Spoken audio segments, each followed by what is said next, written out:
what does it mean to find your voice? And then how does that lead into gravitas and all the great things that come out of that? So, at a more metaphorical level, what does it mean to find your voice?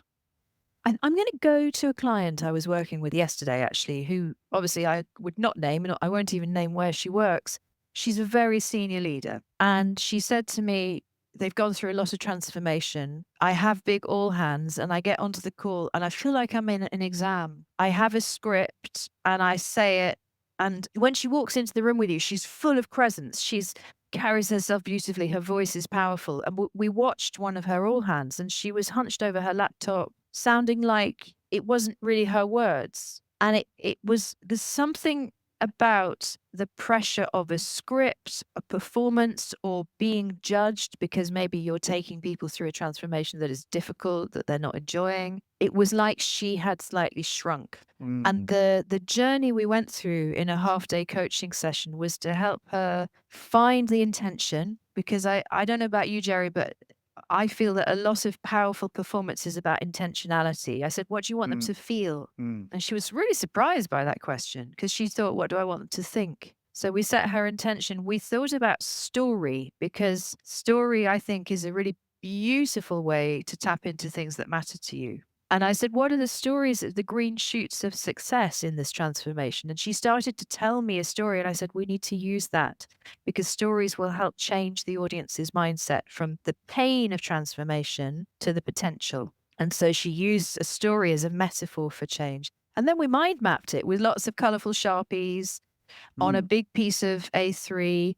And she suddenly could see that this was fun. It was creative, that it wasn't mm. an essay anymore.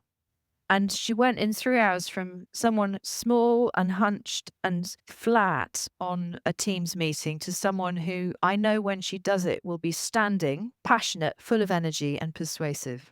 And that was always in her. As you know, good coaching is really just about going to someone, "I trust you've got this. Let's draw it out." Why gravitas? And what's the goal of what you're trying to communicate with that word? It's funny because it came about because clients were asking me for the word. They would say, I think of a big telco, they would say, one or two of our executives need more gravitas. Ah.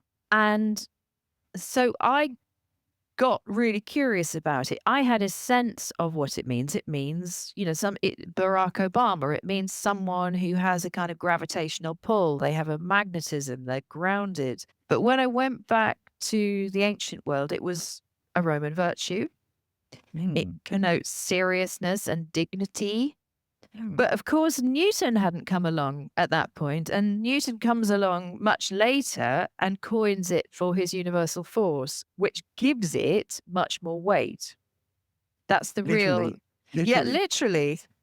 Before gravity, did we see gravitas in the same way? Probably not. It's interesting. To me, what it means now, having written a book 10 years ago, and, as you know, I would write it differently now, but the depth of it is still really true, which is that it is about a grounded presence.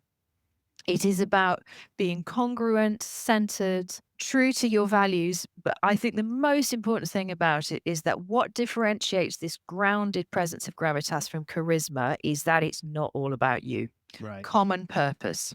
People who speak to a common purpose, something bigger than them, some serving something bigger than them, the football coach, the person who runs the school choir, the community leader, those people are often the people with the most gravitas, not the people in the public eye. Because that's often, I mean, we can think of any number of recent political leaders who are highly charismatic, but do they have gravitas? Jury's out.